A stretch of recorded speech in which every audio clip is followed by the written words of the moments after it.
It's one of the most famous places on the planet, and one of the most secret. Millions know of its existence, but few know its real purpose. Startled observers tell strange tales of bizarre lights shooting across the night sky, frightening noises erupting from beyond the sound barrier, and even encounters with life forms from beyond the Earth's grasp. From deep within its borders, the government denies this place even exists. But now, a determined team of expert investigators is hell-bent on finding out the truth. What are they hiding? Who are they protecting? And how far are they willing to go to conceal the secrets of Area 51?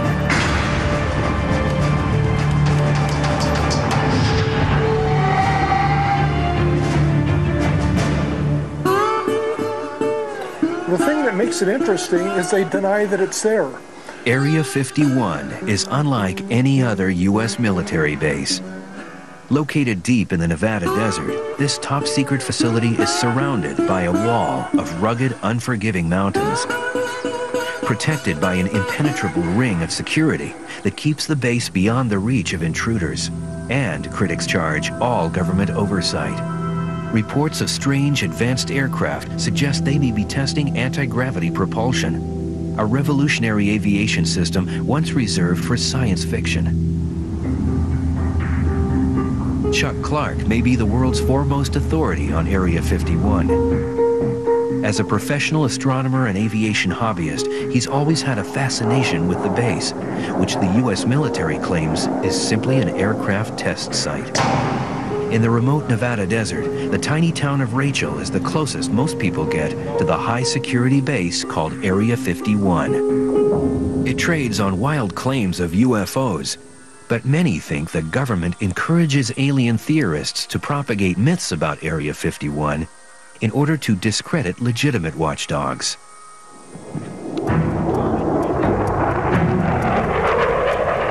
Chuck Clark makes this his home base for watching and documenting any and all activity that comes from the base. Today, he's meeting with the team of experts he's assembled to spend 24 hours using any legal means for the most intensive in-the-field investigation ever launched into the true nature of this legendary base. Their mission, to launch a 24-hour, round-the-clock, up-close investigation of Area 51 and discover what the government is hiding inside the walls of the world's most top-secret military base. This is Area 51, guys. This is a satellite image of the base. Sort of gives us an overall view of what's out there. Each man brings with him a unique base of knowledge and skills.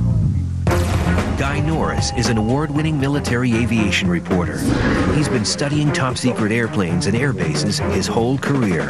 I think the interesting thing is from an FAA chart, as you can see, there's absolutely no indication whatsoever of any runways at all on the map within that restricted area. So obviously on the map itself, as far as the rest of the world is concerned, there is no runway here, although quite obviously the reality is very different. Military communications specialist Bob Grove has been studying the base's radio system. There are several hundred frequencies active out here. I brought a scanner out, going to do some listening and see if these are really as active as they seem to be. Private Detective Mike Johnson has already been on the case. The security measures are far more than just the remoteness and it's being so desolate and out in the middle of nowhere. And he knows that at any high-security military base, guards are well armed, and at Area 51, they are ready to use deadly force if anyone breaches the perimeter. To really observe the working of the base, they must split into two teams. All right. Team 1, electronic surveillance. Mike and Bob will circle the base's perimeter, checking out the elaborate security system up close. They'll try to watch the people who will be watching them, and using radio scanners, they will go beyond the barbed wire and guardhouses to eavesdrop on Area 51. Team number 2, visual surveillance. Chuck will lead Guy to the top of Tikaboo Mountain. It's the only vantage point of the base that hasn't been taken over by the military. Chuck will aim his astronomical telescope not at the stars, but at Area 51. For Chuck, this trip is the most important of dozens he's made to photograph Area 51 and its operations.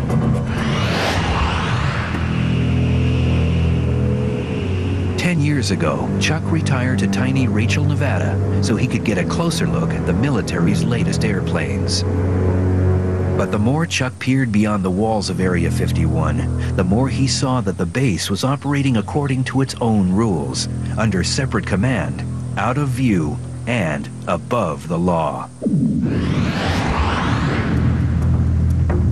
Chuck discovered just how far Area 51 security reaches. One day, Chuck was hiking in the desert when he stumbled on what he thought was debris from a crashed airplane. I bent over to, pick it up, pull it out of the sand to see what it was, and I saw the antenna sticking out of the ground. So I cleaned it off. It was a transmitter that had a lead going off to a smaller plastic box. It was a sensor. Chuck has uncovered a motion detector, not along Area 51's secure buffer zone, but miles away from the perimeter of the secret base and on public land. To Chuck, the sensors are the latest in a series of covert moves designed to expand Area 51's ability to carefully monitor the movements of innocent civilians. It's a little overkill, in my opinion. They have about a 25-mile buffer zone out here, and it's all terrain like this. It gets rougher as you go. Why they have to put stuff outside the line, and really it escapes me. I found them over in the next valley, as far as 8 miles outside the line and a mile from Highway 375. Determined to expose the military's scheme, Chuck enlists the help of award-winning investigative journalist George Knapp.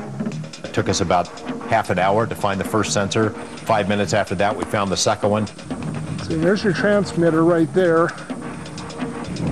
And we'll come around here. And right here will be the time delay unit. And you'll see it's clearly marked U.S. government property. In all, the two men discover over a dozen sensors, all set up to transmit information back to Area 51. Retired astronomer and desert rat Chuck Clark keeps an eye on the top secret base known as Area 51. When George Knapp's story hits the air, Chuck is on the move. Chuck has discovered a way to breach the barbed wire and penetrate the ring of security to get inside Area 51 without getting arrested. But it means he has to travel 500 miles to Denver, Colorado. Inside this nondescript building is advanced technology originally developed by the military that runs Area 51. Now Chuck can turn the tables and get an insider's view of the secret base. Space Imaging is a company that owns and operates ICONUS, the world's first commercial high-resolution satellite. ICONUS circles the Earth every 98 minutes, beaming back aerial images so precise it can even pick out the building that funds Area 51, the U.S. Capitol.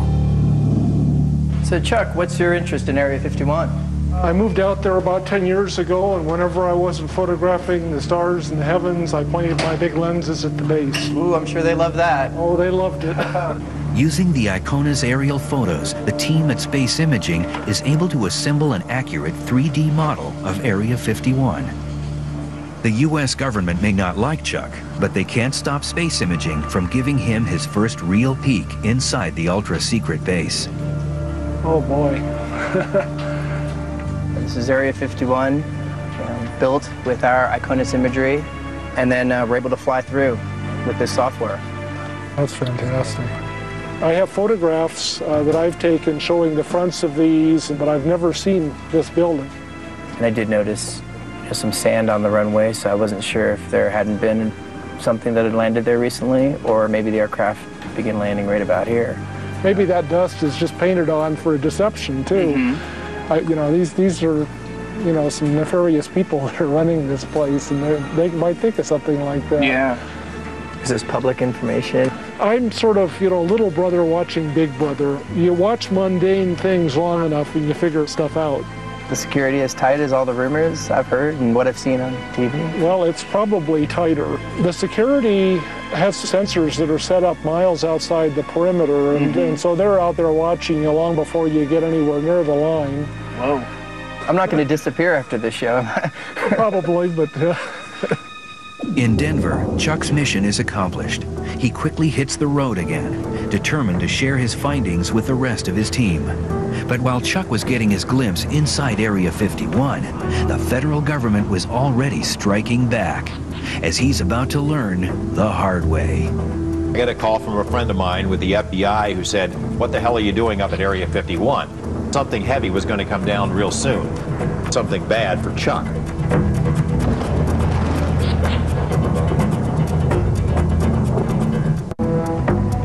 In the remote Nevada desert, Area 51 is a secret military test site. It sits protected from prying eyes by a 25-mile buffer zone, mountains, and an inhospitable terrain. 2 teams of investigators are on a stakeout, documenting everything they see and hear. If all goes as planned and base security doesn't interfere, they'll reconnoiter 24 hours later. Team leader Chuck Clark and military aviation expert Guy Norris will set up camp on a mountaintop, armed with a telescope and camera. We seem to be completely in the middle of nowhere, so... We're 22 miles into the backcountry here. This is the easy part. They still face a 2-hour climb up the sheer face of Tikaboo Peak.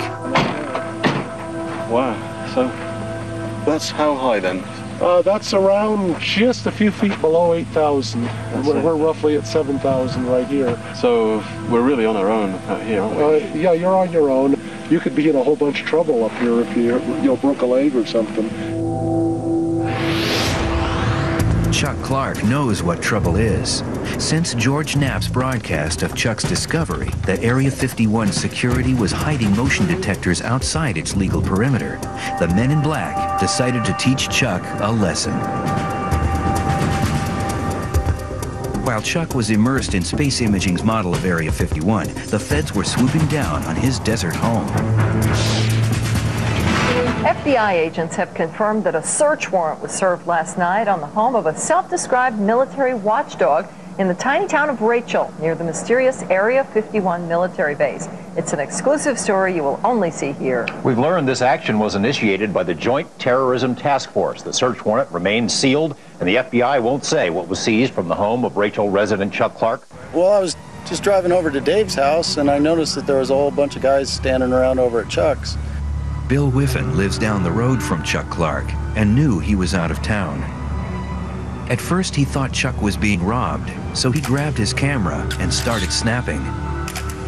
The men and women you see are members of the Joint Terrorism Task Force. There was about 10 cars and a lot more than 10 people there. I recognized the badges and I saw the FBI on the jacket. I got pictures of them making boxes, going in and out, and I got one of the hard drives coming out. As Chuck returns to Rachel and his home, he has no idea what has happened. Let's see. Oh, that's weird. For Chuck, his work, his privacy, his security are all suddenly gone. He finds the warrant and an invoice of confiscated items waiting on the dining room table. It's district court search warrant, and they've got their card. And I guess that's an inventory. Let's see here. U.S. District Court search warrant. Ooh, Nevada Joint Terrorism Task Force. That's impressive. Every inch of Chuck's place has been thoroughly searched.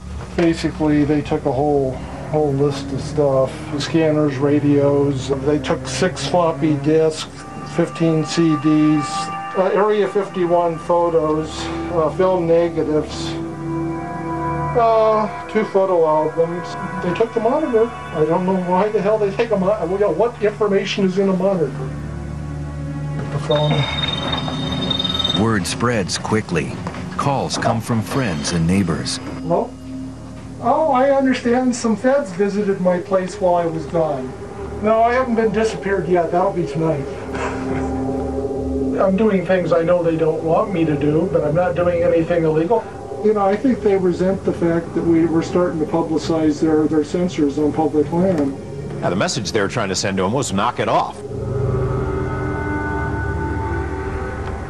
I know what I can legally get away with, and I know what I can't get away with, and I push it right to the edge, but I don't go past that edge. And that's what's got them so irritated, that I'm not intimidated by them. I get right in their face with the camera lens.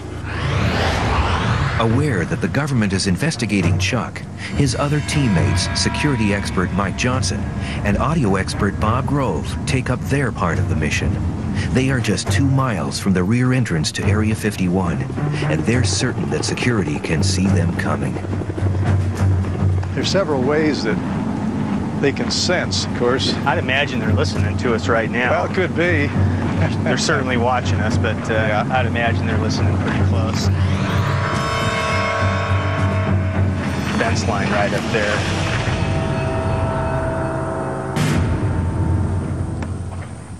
They decide to walk the fence line, keeping their eye on the guardhouse. Let's see what we've got down here. There's some type of sensing unit on that fence right there, that white box. Could be, could be. Take a look and see what that is. Security is well aware of them. That's far enough from me. Yeah, let's check the other side of the road, see if there's anything there. From 100 yards away, they get their first glimpse of the private security force contracted to guard Area 51. Known to insiders as the Camo Dudes, so called because of their desert camouflage uniforms. Bob and Mike want a closer look, but they know one step over the line would put their mission in jeopardy. This is not the time to test the boundaries. I don't want to end up in jail. Yeah. Mike and Bob make a quick strategic retreat.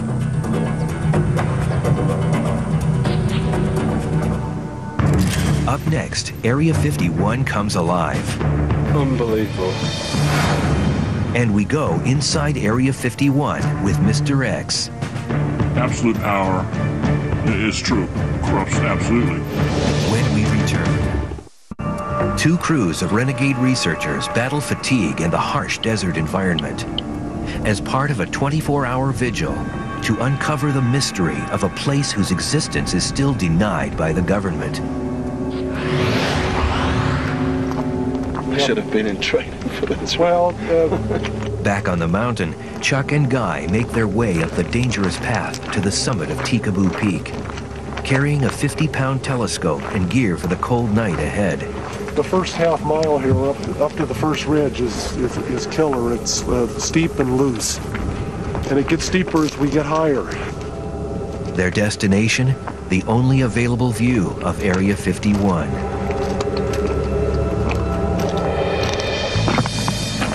Well, here we are up top. Wow.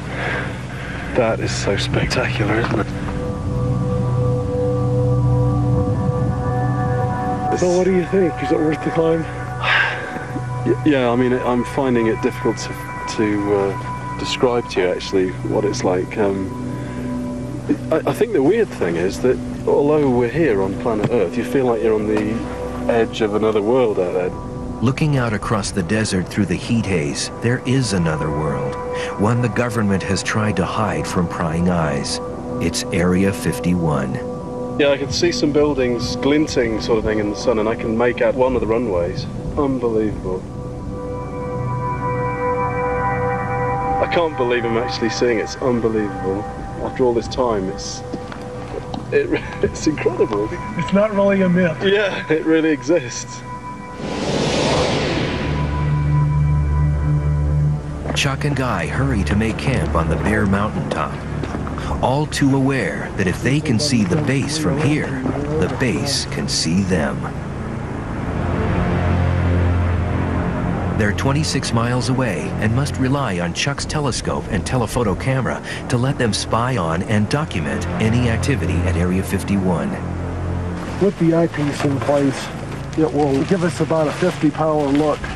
Oh, yeah. Both men know Area 51 exists to test the ultra-secret new technology right out of science fiction. In terms of what could be going on there, There's been a growing speculation that anti-gravity propulsion, this sort of so-called holy grail of aerospace, could be on the verge of becoming reality. There are quite a few stories about things that seem to be anti-gravity, and I've seen a few things over the years also. Like what?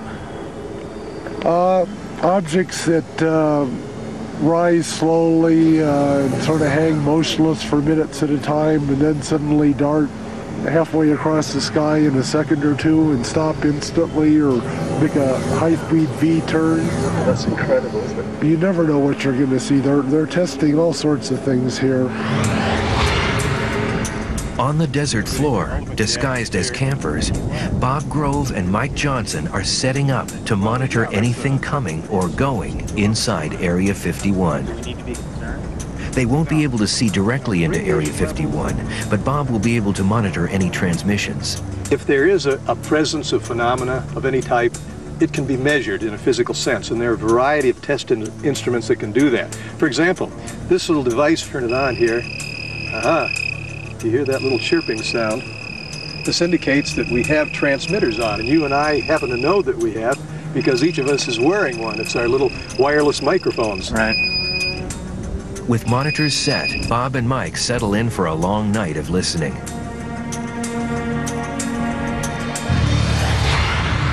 At the top of Tikaboo Peak, team leader Chuck Clark and aviation reporter Guy Norris move the telescope into final position. When something happens, if something happens, they'll only have seconds to react. It's a moonless night tonight, right? So that's better for the chances, the potential chances of something happening. It increases the potential chances. They don't want a chance silhouetting against the moon, so the less moon there is in a night, the more likely they are to test. It's almost 2 a.m. Electronics specialist Bob Grove and security expert Mike Johnson are encamped just outside the base's border. Here, and if the signal comes on, it will make us... Bob's high-tech radio equipment will monitor any ground or air activity at Area 51. Stay on there. And if I want to monitor that, we're particularly interested in looking for signals that pop up in this frequency range, because this is a federal government range. One is in the 160 megahertz to 170 megahertz range. And then we go a little bit higher, where military aircraft in the 225 to 400 megahertz range. What they hear is the actual sound of Area 51. 6-5 on Fox 4. Bob adjusts the frequency.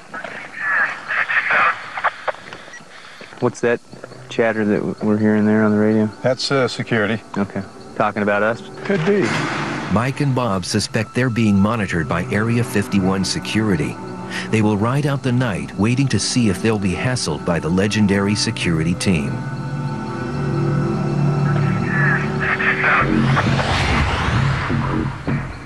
Chuck and Guy can see lights appear. It seems to be operational, even at 3 a.m. In the years that I've been here, almost 10 years I've been here now, it's expanded quite a bit, probably doubled in size just in the last 10 years. Tonight, on the mountain peak and on the desert floor, the air has been strangely silent. Then, the steady static is interrupted. U2, flight 180, blocking flight 190. Bob struggles to keep the frequency in range. We have now a number of military aircraft air-to-ground frequencies active, indicating they've got something in the air, as well as ground control frequencies. That something is moving at an incredible speed, straight toward Guy and Chuck. We've just got a really bright light in the sky directly overhead the site. Did you see that? Oh boy. It's still there. It seems to be moving to the north, but that was amazing. It was so bright, wasn't it? Yeah. It was directly over the site. Well, it makes me think it might have been an aircraft with a very directional light on it. Guy hopes for a second sighting so that Chuck's camera has a chance to catch it.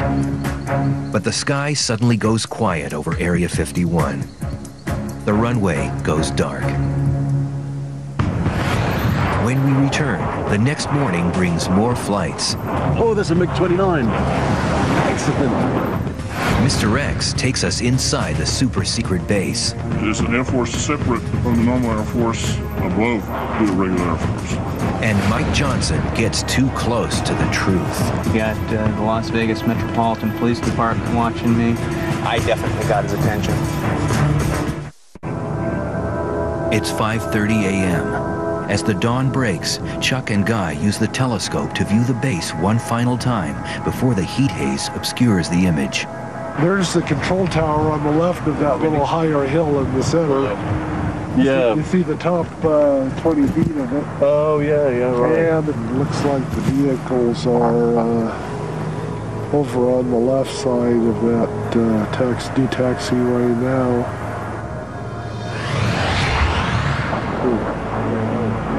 For Mike and Bob on the desert below, Here it comes. 15,000 feet above their heads, Area 51 comes alive. Guy hears it too. Sounded like there was something in the air over there, Chuck. It could be a B-2 bomber. They practice refueling around dawn and then stay in the airspace for a couple hours out here. Guy can't believe his luck. The B-2 is not alone, and it has some surprising company. Oh, there's a MiG-29. Excellent. He's turning that way. Although America is no longer in a Cold War with the Soviets, for some strange reason, it's still fighting their aircraft here at Area 51.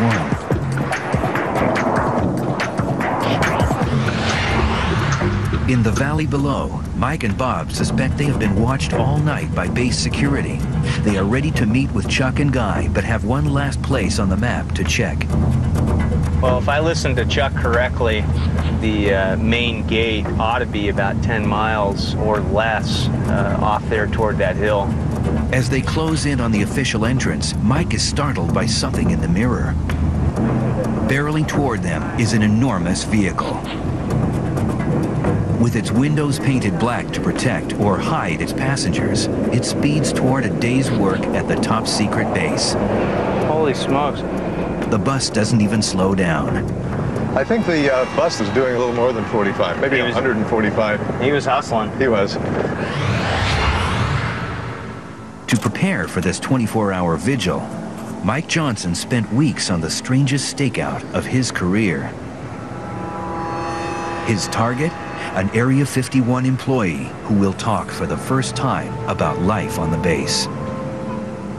It's mind-boggling from my perspective as an investigator how well maintained the secrecy of this facility is.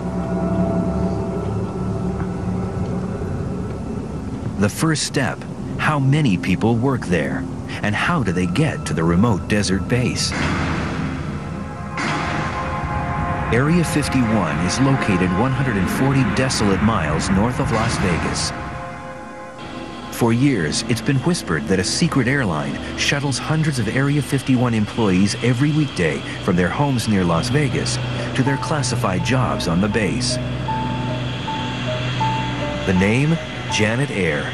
Legend has it that JANET stands for just another non-existent terminal. Whatever it's called, there's no doubt now that the airline is real. Over here is the McCarran International Airport, and the Janet Terminal is on the west edge of the airport property. This secret site is just a few blocks from the Las Vegas Strip. The only indication of where you're at all is the signs that say warning, secure facility, or no trespassing. There are no overt indications of what this facility is. It's what we refer to as hiding in plain sight. During his stakeout, the first thing he notices is something that Janet airplanes don't have. There is no identifying markings on those aircraft with the exception of the tail number. All aircraft have a tail number with the exception of military aircraft, which would indicate to me that they are privately held aircraft. Using his investigative skills to run down the tail number, Mike knows these planes are owned by EG&G, a huge government contractor. One of the Janet flights just loaded up, moved out onto the tarmac, and should be taking off here any second. They typically don't leave them in the holding pattern too terribly long. They get him out onto the active runway and get him out of here pretty lickety-split.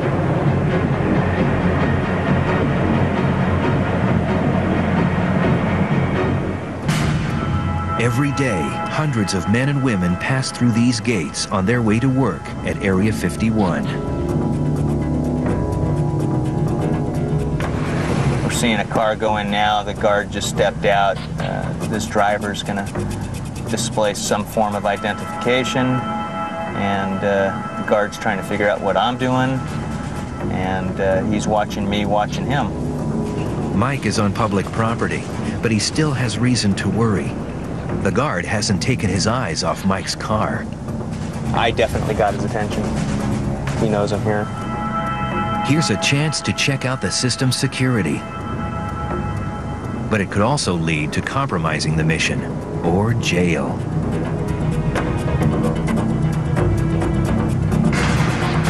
Here's the white security pickup truck. Got Janet Terminal Security watching me. I've got the Las Vegas Metropolitan Police Department watching me. And I'll be stunned if a marked or an unmarked unit doesn't come up and try and ID me here in a second. The net gets tighter on the ground and in the air. Here's a helicopter overhead. The best way to continue the investigation is to get away fast and come back when things cool down.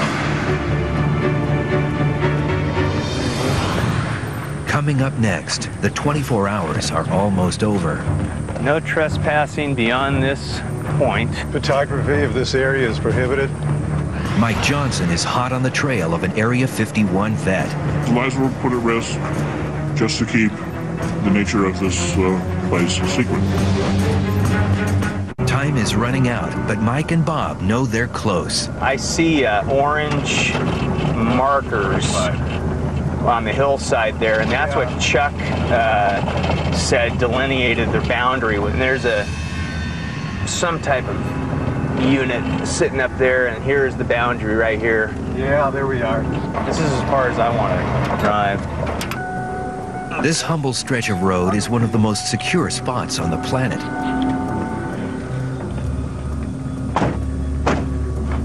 Some censoring units up there on the hill. Looks like it, yeah, the big one on top especially. People who have crossed this line have been arrested, interrogated, stripped of cameras, phones, even their clothes.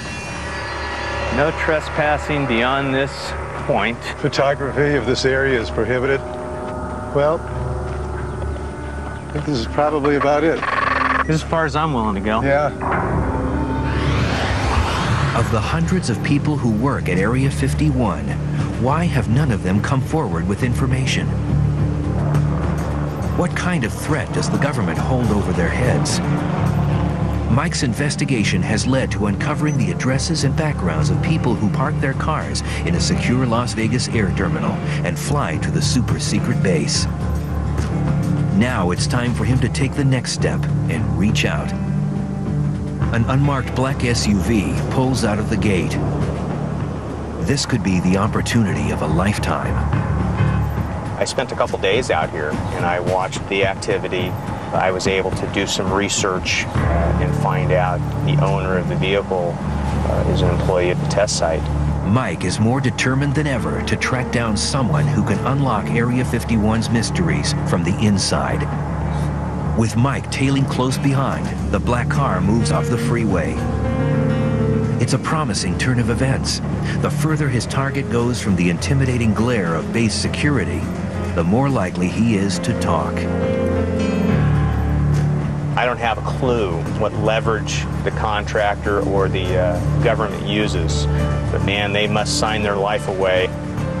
It's phenomenal how well kept the secret is.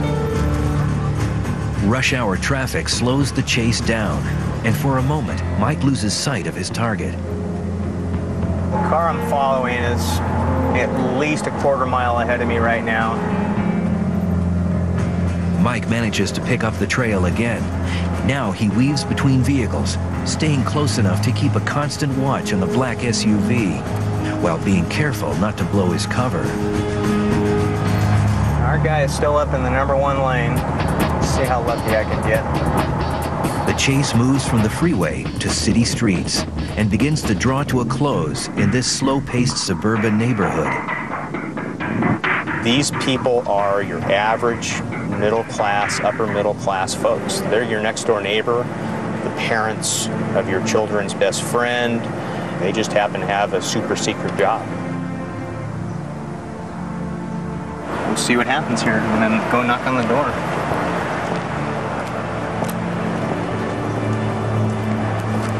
Do the answers to Mike's questions lie behind this door? What secrets will his hard work reveal? My name's Mike Johnson. I'm an investigator. You're not in any trouble whatsoever, but one of your vehicles has been seen going in and out of the Janet terminal, and we were hoping we could talk to you about Area 51. No comment. And the door closed, and that was that. From the reaction, I'm pretty confident he works there, and that's where we're at. He's not going to talk about it. The government's strict secrecy policies prove a formidable obstacle. But Mike's patient and more determined than ever to find someone who will talk to him. I am going to have to do some substantial digging to identify a disgruntled type employee that's willing to talk or even acknowledge their participation with Area 51. Back in Las Vegas, Mike Johnson's search for an Area 51 insider is picking up steam. A tip from an inside source has brought Mike to this nondescript hotel. If his information is correct, waiting upstairs to speak with him is a former employee of Area 51. I worked at Area 51 for approximately 14 years, and through the 1980s and the early part of 1990s. Success. The man is apparently willing to talk, but only if his name is not used, his face hidden, and his voice disguised. Lives were put at risk, careers were jeopardized or terminated just to keep the nature of this place secret. Mike spent hours and hours staking out Area 51's commuter airline, Janet Air. Here's someone who flew it 5 days a week.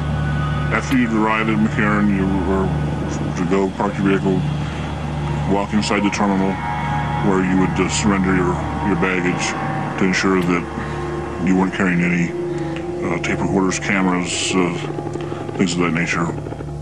Mr. X confirms the accuracy of Chuck Clark's satellite 3D model. This is the base he worked on. That is absolutely correct. Absolutely right. Mr. X says fear, more than anything, pervades every aspect of life and work on the base. Security for the personnel was far greater than what you see on the outside.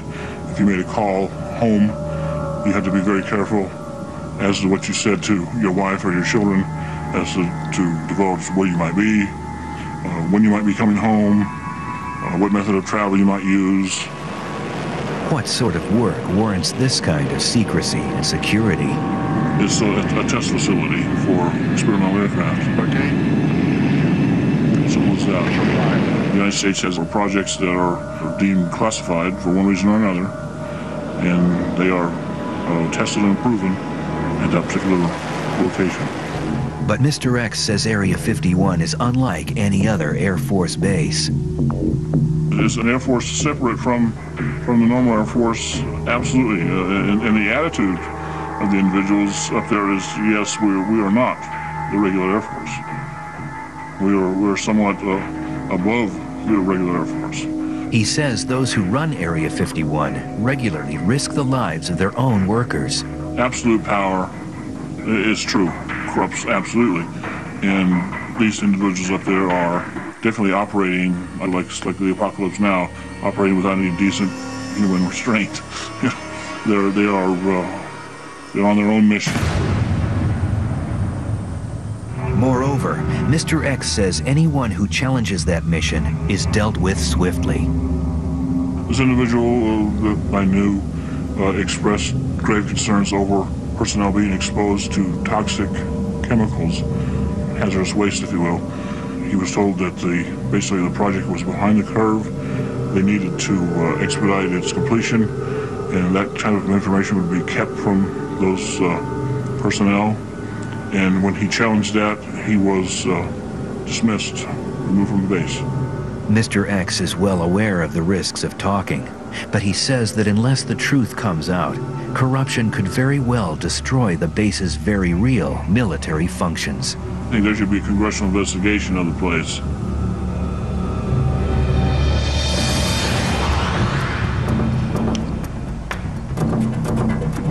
Chuck and Guy, hungry, tired, and facing a tricky climb down a steep slope.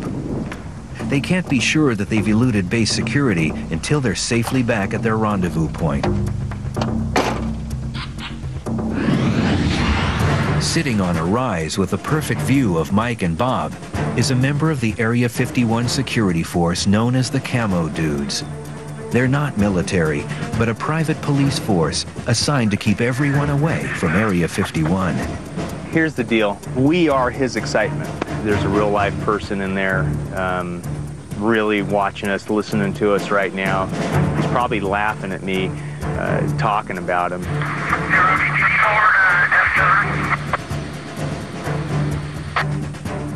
Still a lot of activity on the security channels.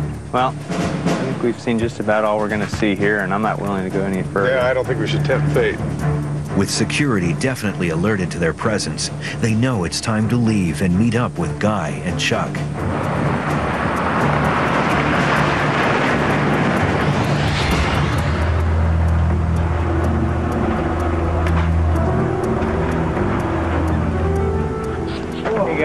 You guys as tired as we feel? Good night. How are you? See you. The team's investigation has proven Area 51 is fully operational. Radio came alive with getting ready for a mission.